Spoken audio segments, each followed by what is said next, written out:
Hello friends, welcome back to my channel. इतनी सारी मिट्टी के साथ आज मैं आपका वेलकम कर रही हूँ अपने आपके चैनल पे। वैसे तो मेरे गार्डन में काफ़ी सब्जियां लगी हुई हैं, लेकिन मैं आज कुछ नई सब्जियां भी ट्राई करने जा रही हूँ जो इससे पहले मैंने कभी ग्रो नहीं की थी। यकीन मानिए दोस्त, बहुत ही मेहनत का काम है, खासकर हम लेडीज़ों के लिए, क्योंकि इसमें फिजिकल वर्क बहुत ज़्यादा हो जाता है। ये जो मिट्टी आप देख रहे हैं, ये मैंने पॉट्स में फिल करने के लिए धूप में रख दी है, ताकि ये जो भी इसमें इन्फेक्शन हो वो हट जाए और रीजेनरेट हो जाए। और कुछ पॉट भी मैंने फिल करके रख लिए हैं। जितना भी मेरे पास कंपोस्ट था वो मैंने इसमें ऐड कर दिया है पॉट्स में। और मेरे पास जितना भी कंपोस्ट था वो सारा ख़त्म हो चुका है। और मैं एक बोरा भर के, जहाँ मैं दूध लेने जाती हूँ उनके यहाँ से, मैं गोबर खाद लेके आई हूँ। अब मैं कंपोस्ट की जगह डायरेक्ट गोबर खाद दे रही हूँ। और कुछ मिट्टी में ये मैंने ह्यूमिक एसिड बनाने के लिए ये कंडे पानी में दे रखे थे, तो इन कंडों को मैं फोड़ के मिट्टी में मिलाने जा रही हूँ। ये देखिए फ्रेंड, इन कंडों को मैं छोटे छोटे पीसेस में टुकड़े कर लिए और इसको मिट्टी में मिला के रख दिया है। इसको मैं 2-3 दिन के लिए पानी छिड़क दूंगी और धूप में रखे रहने दूंगी। उसके बाद जब अच्छी तरीके से 2-3 दिन में मिक्स हो जाएगा, तब फिर किसी नए पॉट में फिल कर लेंगे। फिलहाल हमारे पास जितने पॉट तैयार हैं, अभी मैं उनमें वेजिटेबल के सीड्स लगाने जा रही हूँ। उसके बाद हम देखते हैं कि हमारे पास कितनी मिट्टी, कितनी खाद बची हुई है, उसके हिसाब से ही हम वेजिटेबल ग्रो करेंगे। मेरी एक फ्रेंड ने मुझे सारे सीड दिए हुए हैं, क्योंकि वो खुद जर्मिनेट नहीं कर पाई थी, उनके पास इतना टाइम नहीं रहता कि वो हर एक सीड पे ध्यान दे सके, तो इन्होंने वो सारी पैकेटें मुझे दे दी। तो अब मैं सोच रही हूँ कि क्यों ना मैं ट्राई करके देखूँ। हालांकि हार्ड वर्क की वजह से मैं भी ज़्यादा वेजिटेबल ग्रो करना अवॉइड करती हूँ, क्योंकि बहुत सारा काम हो जाता है गार्डन में। मेरे पास जितनी भी कंपोस्ट थी वो सारी इन बड़े बड़े पॉट्स को फिल करने में ख़त्म हो गई है। और कंपोस्ट था किचन वेस्ट मटेरियल का बना हुआ, वो भी मैंने ऐड कर दिया। अब ये मेरे पास जितनी भी मिट्टी बची हुई है, अब मैं इससे जितने पॉट फिल हो जाएंगे उतने वेजिटेबल ग्रो कर लूँगी। सबसे पहले मेरे पास ये जुकीनी के सीड है, इनको मैं थर्माकोल के बॉक्सेस में लगाने जा रही हूँ। 3 सीड है, देखते हैं इनमें से कितने जर्मिनेट होते हैं।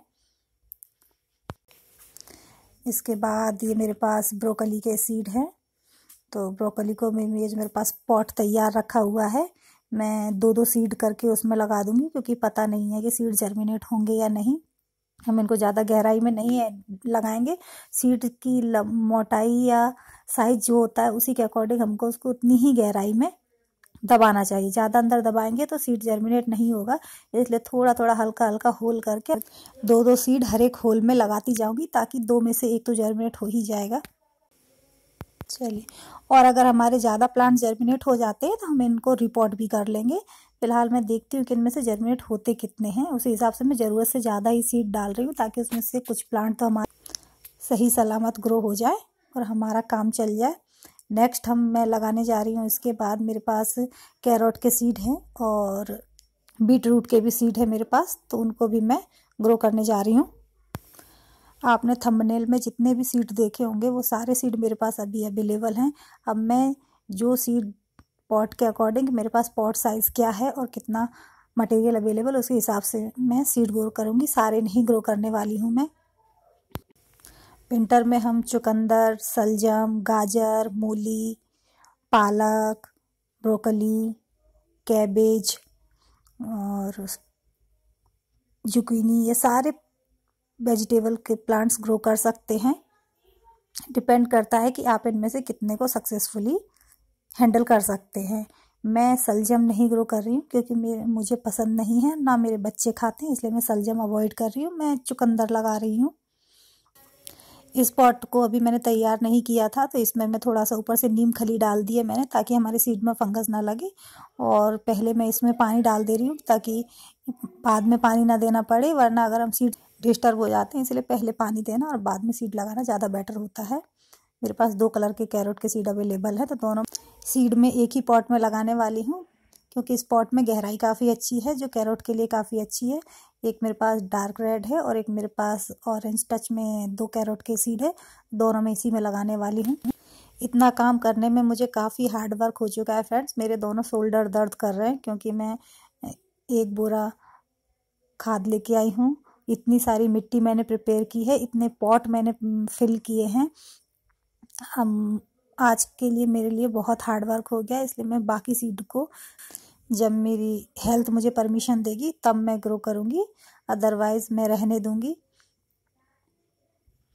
इसमें भी मैं 2-2 सीड डाल रही हूँ ताकि अगर कुछ ख़राब हो जाते हैं तो कोई प्रॉब्लम नहीं है, कुछ तो सही सलामत निकल ही आएंगे। नेक्स्ट मुझे मूली ग्रो करनी है, तो इस वाले पॉट में हम फटाफट से अपना कैरोट के बीज लगा देते हैं थोड़ी थोड़ी गहराई करके। उसके बाद नेक्स्ट मैंने एक कार्टून है, ऑनलाइन परचेस करते हैं जब हम सामान, तो उसमें जो हमारे लिए कार्टून आते हैं उसमें मैंने चारों तरफ से बोरे लगा के, कट्टे लगा के उसमें मैं मूली ग्रो करने जा रही हूँ, क्योंकि मेरे बड़े बड़े पॉट ख़त्म हो गए हैं तो मुझे एक्स्ट्रा अरेंजमेंट करना पड़ेगा। और मैं अभी इसमें इन्वेस्ट करने के मूड में नहीं हूँ, क्योंकि अभी कुछ दिन पहले ही मैं विंटर गार्डन के लिए बहुत सारे प्लांट परचेस करके लाई थी। फ्रेंड्स, एक बात तो है कि अगर हम अपने विंटर गार्डन में अगर हम कोई चीज़ ग्रो करते हैं और हम 100 रुपये की चीज़ इन्वेस्ट करते हैं, सिर्फ 5 रुपये का हमको प्रॉफिट होता है, तो इस तरीके के काम करने का कोई मतलब नहीं होता है।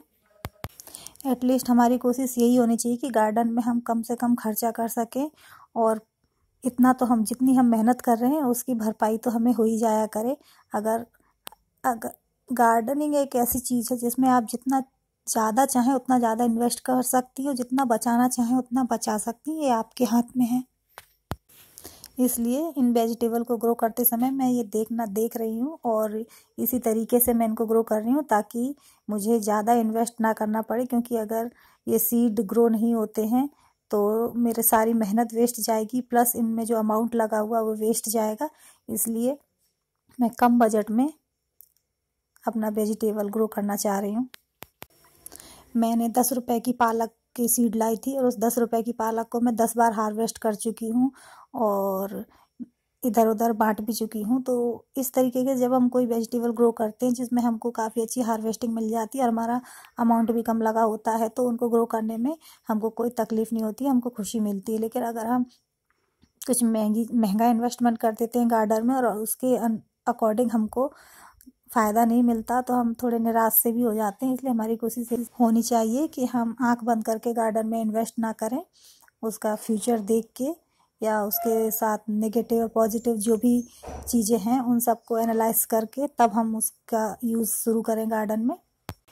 जब आप इस तरीके का कोई हार्ड वर्क गार्डन में कर रहे होते हैं, तो अगर पॉसिबल हो सके तो आप अपने जेंट्स जो फैमिली मेम्बर हैं उनकी हेल्प ले सकते हैं। अगर आपके बच्चे बड़े हैं तो आप उनकी हेल्प ले सकते हैं, लेकिन मेरे हस्बैंड दिन भर बाहर ही रहते हैं और मेरे बच्चे काफ़ी छोटे हैं, तो ये सारा काम मुझे को करना पड़ता है, इसलिए मेरे लिए बहुत ज़्यादा हार्ड वर्क हो जाता है। ये देखिए फ्रेंड, ये मैंने कार्टून है, इसको मैंने चारों तरफ से लपेट के इसमें मैंने मूली के सीड लगा दिए है।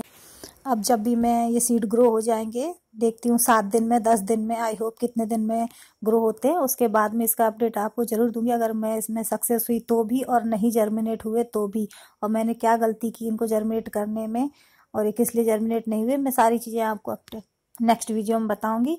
और जल्दी मेरा विंटर गार्डन में जो मैंने फ्लावर सीड लगाए थे उनका भी मैं आपको एक अपडेट ज़रूर दूंगी कि मैंने उसमें से कौन कौन से सीड जर्मिनेट हो गए हैं और किन किन में फ्लावरिंग हो रही है। तो फ्रेंड्स, मैंने zucchini, spinach, carrot, radish, broccoli, इतने सीड मैंने ग्रो कर दिए हैं। कैप्सिकम ऑल्सो मैं आपको दिखाना भूल गई, शायद मैंने उसको रिकॉर्ड भी नहीं कर पाया, क्योंकि अकेले काफ़ी मुश्किल हो जाता है। तो जब ये ग्रो हो जाएंगे तो मैं आपको ज़रूर शेयर करूँगी। Bye bye.